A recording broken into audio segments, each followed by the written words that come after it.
Welcome to A Moment of Bach, where we take our favorite moments from the composer's vast musical output, just a minute's worth or in a few seconds, and show you why we think they are remarkable. We're your hosts, Alex and Christian Giebert.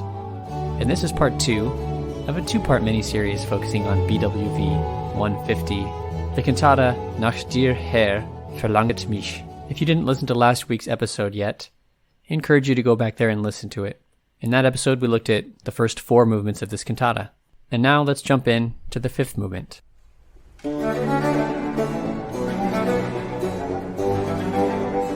Bach did prefer the number 7, or like an odd number for cantatas, so that he could have like a middle movement. We discussed that very middle movement last time with the leite mich, dramatic ascent stepwise.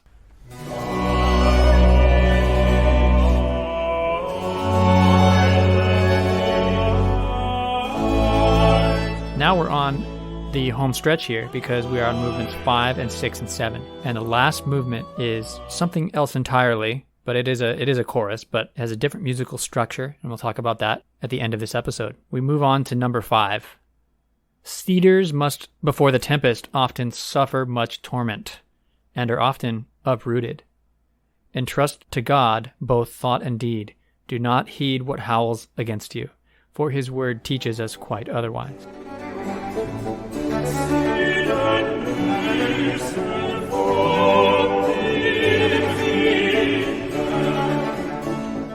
I can't possibly think of a more fitting musical accompaniment to those words than what Bach used, and it's actually not really fair to call it an accompaniment, because I think what's happening here, I think it's fair to say, that the storm is the wild, fast cello notes that we hear at the beginning in the continuo.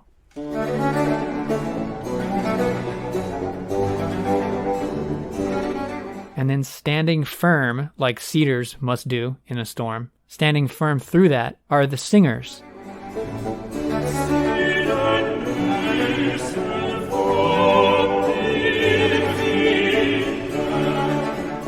Singing these solid notes, these solid tones in the middle. And they are waving around and being batted around. And the last phrase, they are disjointed enough to be in a little bit of counterpoint. But then on the last note, they all come together on one pitch, so they are not uprooted.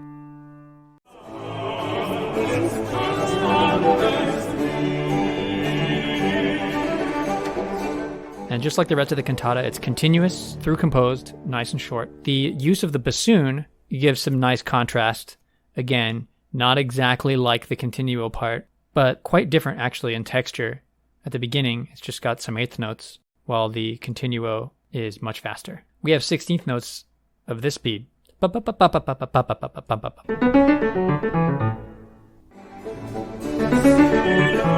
the bassoon sort of has these more plodding bum bum bum bum 8th notes.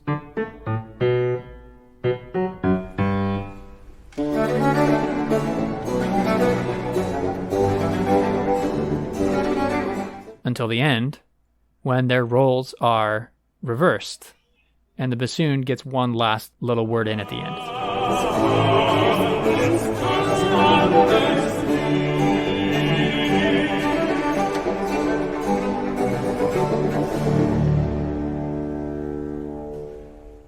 This is such a gorgeous movement. It also features a trio, which Bach didn't do very often, so that's a nice little surprise as well. Missing a soprano part, so there's nothing too high and prominent here. Just nice close writing of the bass, tenor, and alto parts together.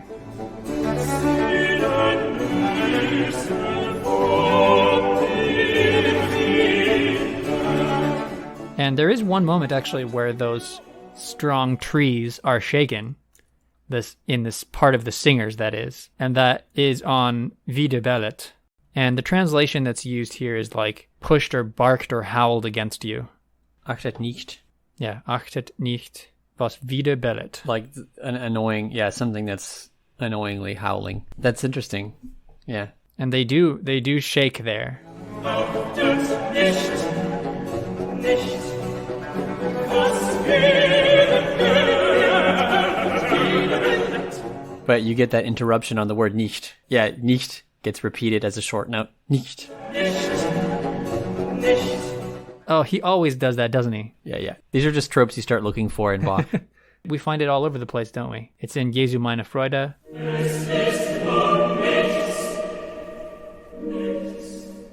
It's in Auslebe. It's in the soprano aria, Auslebe, at the middle of St. Matthew Passion.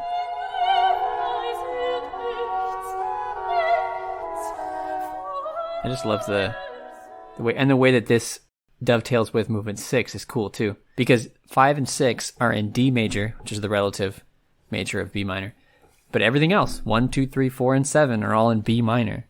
So this is our like momentary reprieve from B minor, and of course that's for a reason. Bach didn't just do that to create variety in the music. He did that to set the text. It is always about the text for Bach. The reason why he set these, I think these are just a little bit more hopeful than the others. I think so. There is a nice conclusion in the text at the end of the 7th part, which we will discuss. But you're right. Going on to number 6, the words are, "Mine eyes are ever toward the Lord, for he shall pluck my feet out of the net." You know, Alex, it does make me think that the most famous work in B minor that Bach ever did, also his longest choral work, of course, that's the Mass in B minor. It ends in D major. Right. But it might just be for the practical reason that in order to include the trumpets and timpani on that glorious last movement, it had to be in that key. And he didn't really maybe even think of that as being different because they are relative to each other. That's the relationship in music theory that is so common in classical music. A given minor key, like this one, B minor, and its relative major, D major, they are so linked that they are almost thought of as part of the same grouping. Yeah. So that 6th part, the chorus, begins right away in a moving clip.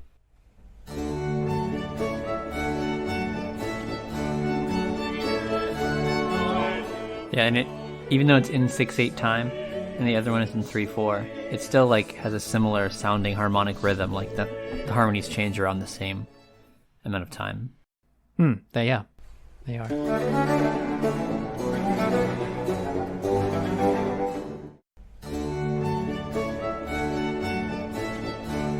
Bach repeats the word stets, always, in order to firmly nail home that point on strong beats.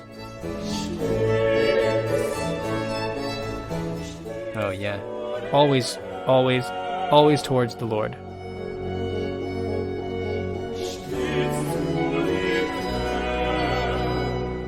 The alternation between the violins and while the bassoon is going as well. It is a lot like the Symphonia to Gottes Zeit.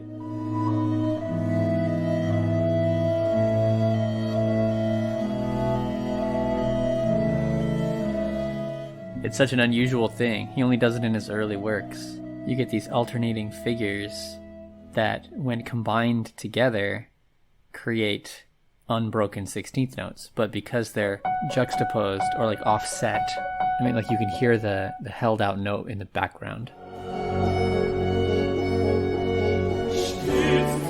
And there's also a little bassoon texture happening where the bassoon is playing all of the fast notes in just a sort of written out slow trill, like da da da da da thing happening.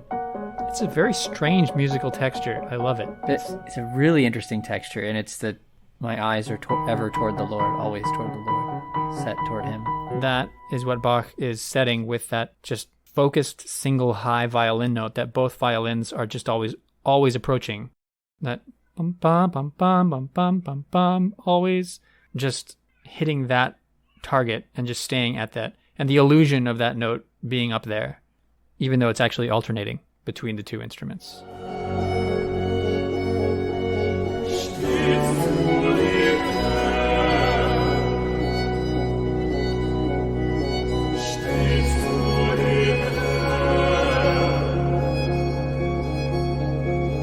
He's also like not afraid to give the instrumental part the third of the chord at the ends of cadences in this particular movement. And the next, as we'll see at the end. But it's just, he doesn't worry about that as much in this. I find that kind of interesting.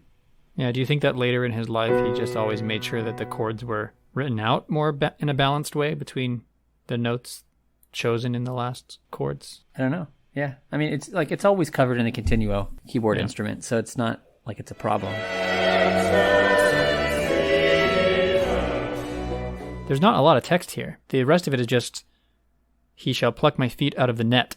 But he really does a lot with this. Yeah. He's finished the text by bar 20, but he's not done. He's not content. He then writes a fugue section on that text.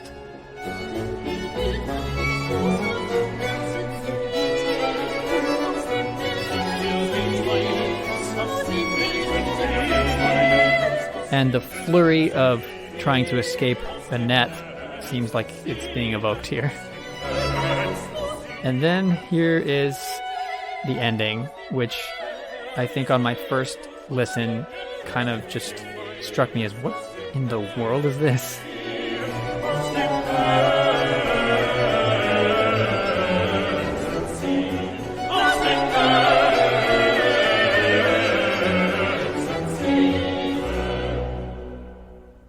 So now we're really trying to get out of the net with this truly remarkable sequential harmonic thing that's going on here.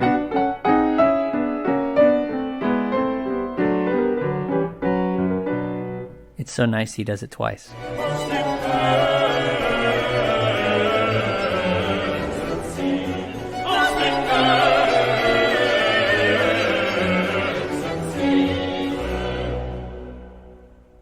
What I think is so remarkable is not that it's just this little mini sequence of a pattern going down, down, down, down, a couple steps here, like 4 steps in a row. It's that those notes are whole steps. So we have these strange notes that are just underneath the note they're going to, but they're on the beats. They're on the strong beats. That's what makes it so strange. The dissonant chord is on the strong beat. That's part of it. Because if it wasn't, it would be a lot more ordinary.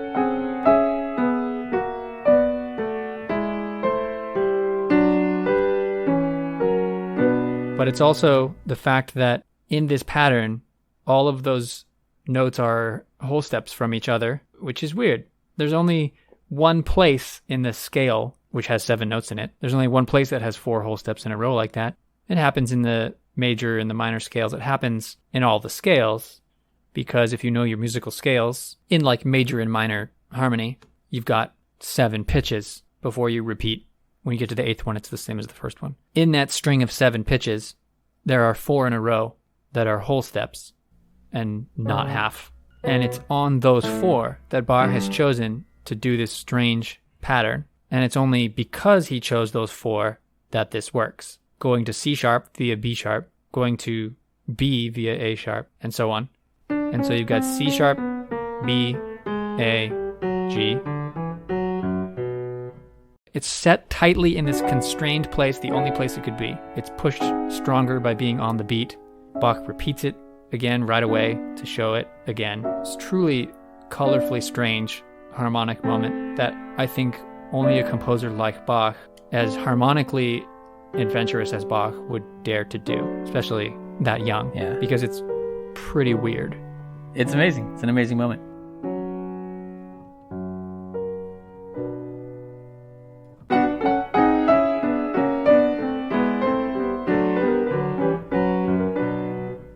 Also, there is one difference between the 2 iterations of that.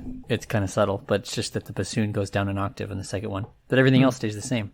Sure enough. You have to admire that experimental thinking of Bach changing just a small thing, maybe even just for himself, so that when it got performed, he was thinking in the back of his head, but I did the bassoon an octave lower here. What does that particular color sound like? Now I know. Yeah. And that's kind of a thing that us composers are always doing behind everyone's back, is just making these tiny little decisions to think, well, which one of those 2 did I like a little better? Like going to the optometrist and getting those lens prescriptions made. Is 1 slightly better than 2? And maybe it's okay that they're just both different in this case, but maybe he actually just wanted to see which one he liked better.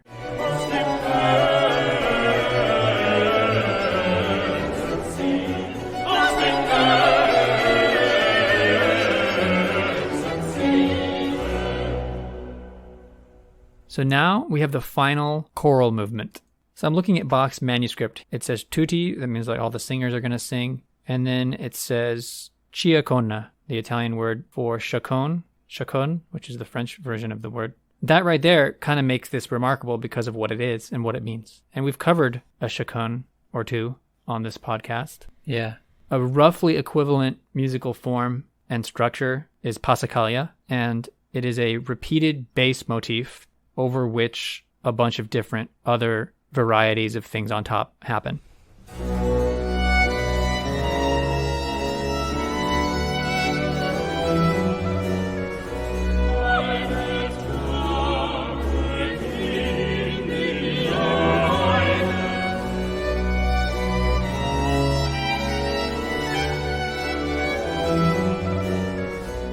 And remarkably, Bach did not write very many chaconnes, passacaglias, and the ones he did write are usually pretty famous, like the organ passacaglia and fugue in C minor, or the Crucifixus movement of the Mass in B minor, which is lifted from a cantata also, or that famous violin solo chaconne from the partita. Yes, but none of them have this musical texture, which is a continuo and choir, but traded off with little instrumental bits of the chaconne, which are between two violins and a bassoon, which are so weird and really cool. Yeah. Sometimes the bassoon just doubles the continuo, but other times it's like doing a completely separate, interesting thing. It is treated like in the family with the two violins. And also, Alex, this one's not famous, I would say. I mean, I'd never heard of this until I got to the end of listening to this cantata. Right, but it even has some like very violin-focused moments in it. You know what I mean? Like some stuff that rivals some of the stuff from the violin partita, the chaconne, the famous one. But it's way shorter, and there's not a lot of it. But those little moments that we get are great. It's not as technically advanced as that, but it does have some pretty fast stuff in it. And it's always according to its text, which is when it occurs. And that text is, "All my days of suffering are ended by God in gladness. The Christians on the thorny paths are led by heaven's power and blessing. If God remains my faithful jewel, I shall ignore human affliction. Christ, who stands by us, helps me daily win the battle." And it's always the text. And you know what happens? There's a chaconne in B minor, but he alters it to like go up to the D major at some points. You might have noticed this, listener, if you're listening to the harmony. And when does he do it? On the word Freude, gladness. And that's when you get these little gestures of joy in the soprano and altos, this ta-na-na-na-na-na-na thing that gets repeated in the violins.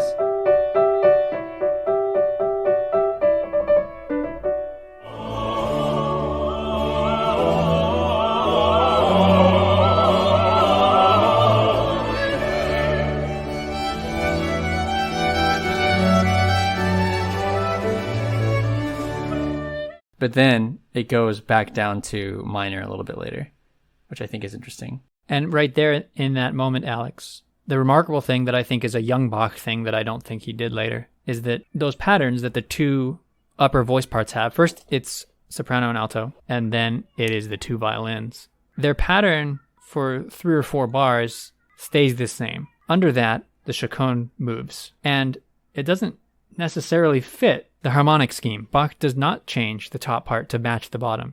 The top part just stays on that joyful repeating dance thing that's happening up there. Yeah, that is really cool. And that's, I love that moment. especially that second bar of the E on the bottom. Yeah, that's actually my favorite, I think, measure, even though there's so much other cool stuff happening later. I just love that, how it stays there. It's pretty remarkable. It's almost modern in harmony. In pop harmony, this kind of thing happens all the time because something might just be staying while something else is playing through a cycle of chords. Yeah, a melodic lick repeats while the chords progress in their loop. And as long as you stay within like a system of a scale, like the 7 notes of a diatonic scale, it's not like it's going to sound horrible if you clash with the bass note and chord. And that's exactly what happens here. Is it does still kind of work, but it produces unusual dissonances with the bottom note in the Baroque style that it's in. But it's a type of pedal point. One thing is staying, another thing is moving. But it's kind of reverse pedal point because the bass is moving and the pattern above is staying. And the result is so just simply beautiful. Just these sixths, parallel sixths in the soprano and alto, or thirds when it gets to the violin. Just stationary, but like sort of pulsating.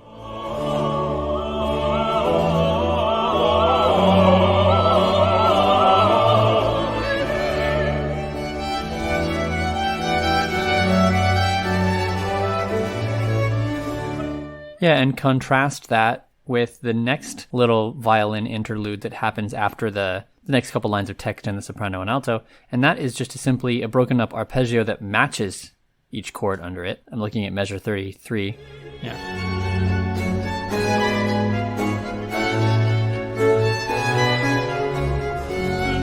And that's cool, but to me, it's less interesting. Definitely. You know? And the text that happened right before that was Christen auf den Dornenwegen, Christians on the thorny paths. Of course, that word, thorny paths, that's where the weird thing happens. Oh, yeah. He brings us from the Freude, the gladness before, into, some real thorny notes. And really just that one note of the soprano on that A sharp where we're supposed to go up, but then instead go down by a half step, surprisingly, to the A natural. That's remarkable. Yeah, I mean, it's literally on the word thorn. Yeah, so that's the musical thorn.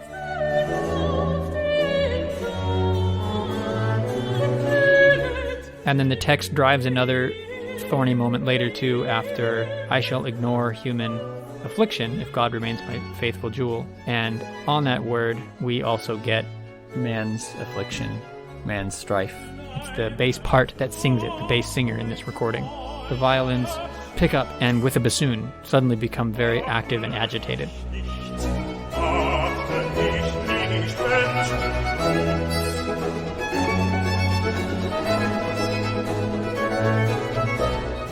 But then at Christ who stands by us, after a wonderful sort of double suspension there, on that downbeat, we're back to being sort of happier. Helps me daily win the battle. Even though we're in a minor key technically here, we're kind of powering towards the end.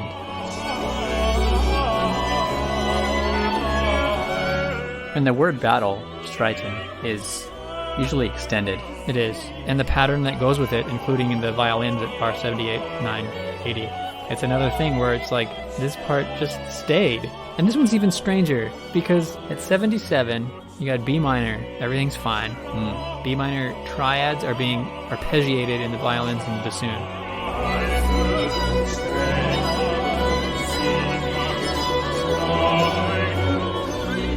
It is B minor. Yeah, this part's cool. But then on bar 78, the bass note changes, but everything else, B minor still.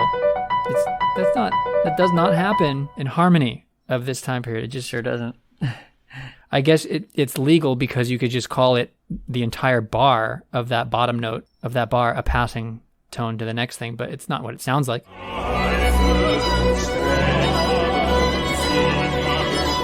It just sounds it sounds like jazz harmony where like there's a chord and then an entirely different bass note. Look at the figured bass. It says in that measure, and this is in the manuscript. It says 9/7. So yeah, there's a C sharp on the bottom, but we're asked to play a B and a D above it. A D being a minor ninth above C sharp. Yeah, that's just crazy. It's wild. But Alex, if you saw a 9/7 in the figures, and you were a person who played Baroque continuo, that in itself would not be the weird thing, because you just assume that later in the bar, as that bass note stayed the same, later in the bar you'd see an 8/6. In other words, the dissonant and crunchy 9 and 7 would resolve downwards appropriately, like it's supposed to an 8 and a 6, which are consonant and smooth and nice. But it doesn't. Right. In this case, the whole bar is weird. It moves on to a less weird bar afterwards, but still. But the notes, the less weird bar afterwards has the 8/6, but it should be noted that that's not the same notes as if the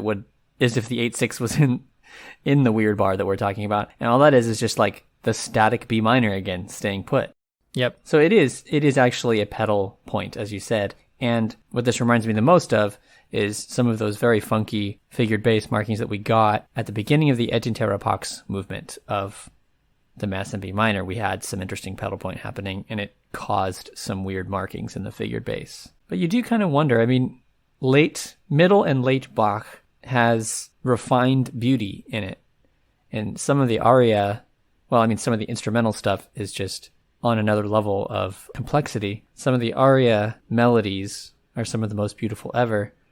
But in the early Bach, you get this kind of stuff, and you don't see this later. There's less of it to be had, just volume-wise. Yeah, when we do get a chance to see it, it's just sort of got a real magic to it. And this is an underrated Passacaglia. I mean, all the other ones are famous. This one somehow is not a famous one. And I find that to be very disappointing because this is arguably one of the best ones. I mean, actually, he didn't write very many, so it's hard to say what's the best. This isn't that long, and it stands at the end of a cantata, so maybe that's the thing. But it's a great conclusion to this cantata, because if this cantata is characterized by one thing in my mind, it's these like really interesting musical moments that are weird and unusual. Then there's so many of them. A lot of times on this podcast, we find one really interesting moment within a large work. There might be a lot, but for us, one sticks out. But in these older ones by Bach, and in this one especially, there's way more, just volume of very remarkable things that he's doing in texture and the music and things like that. And so this movement at the end of this cantata is perfect because it's a fireworks finale of the entire thing with all these special effects that he's pulling here. Just to experience this cantata and all of its twists and turns, surprising at every turn, something around the corner. It's almost like a labyrinth, where a puzzle. Every little challenge around the corner is new. A strange, like, old Renaissance section occurring, and then a bizarre harmonic sequence, and then sudden violent violin notes, and then at the end, a chaconne, a rare instance of a chaconne by Bach. It's just, the whole thing is one big, weird, amazing labyrinth. And at the end of the labyrinth, what do we get?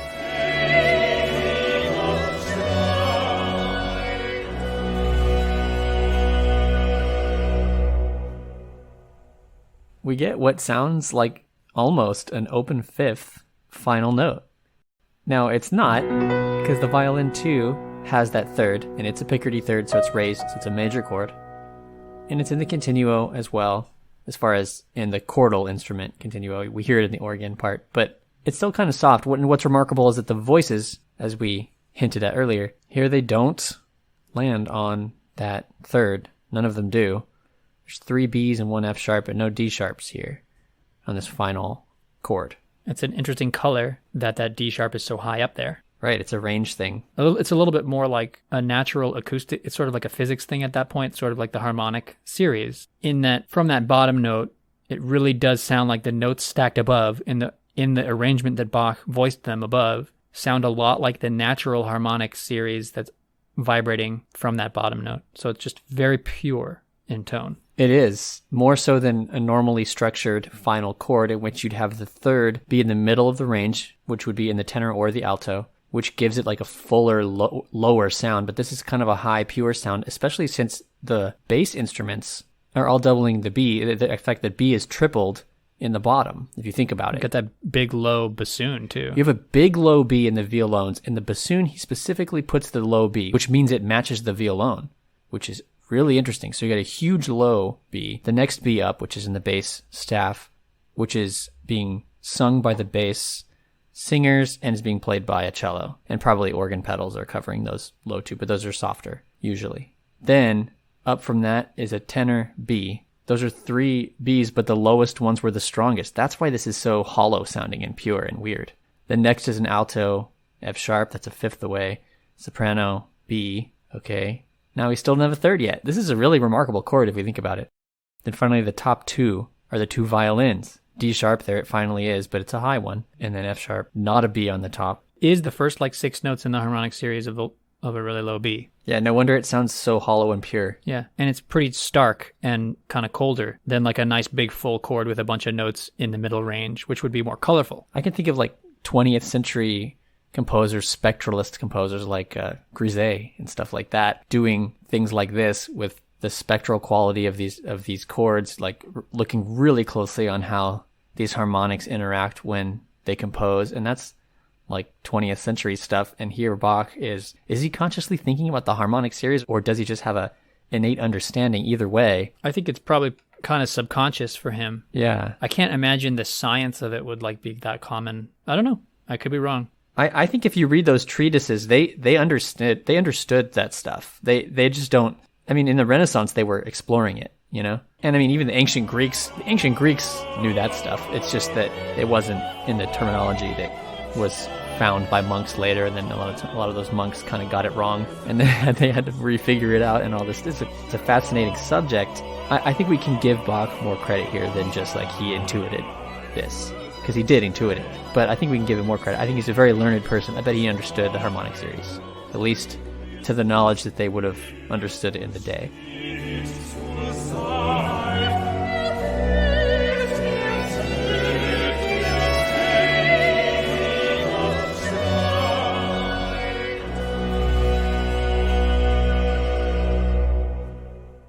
So Alex, that brings us to the end of this truly wild cantata.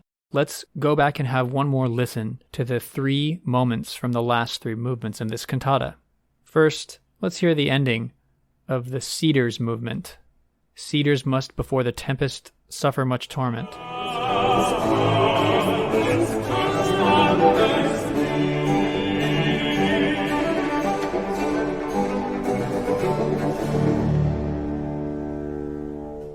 Next, we'll hear the strange beauty of the ending of the chorus. Mine eyes are ever toward the Lord, for he shall pluck my feet out of the net.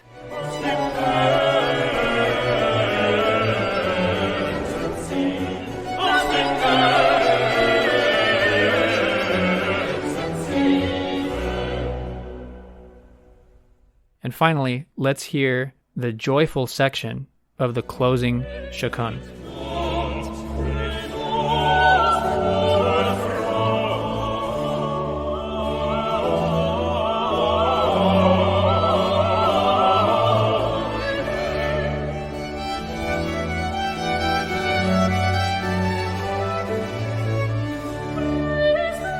We hope you've enjoyed and gotten a lot out of this 2-part retrospective on BWV 150, Nach, Herr, verlanget, mich. Please check out, if you haven't already, the wonderful recording and video done by the Netherlands Bach Society on this cantata. And of course they have a bunch of other great stuff on their YouTube channel as they work on completing all of Bach's output through their Olive Bach program. The videography of this particular cantata is a great example of the quality that they produce. For example, Alex, on that beautiful Leite mich moment from the 4th movement of this cantata, the camera strafes sideways and follows the bass, then tenor, then alto, then soprano, as that musical line elides between them and smoothly flows upward.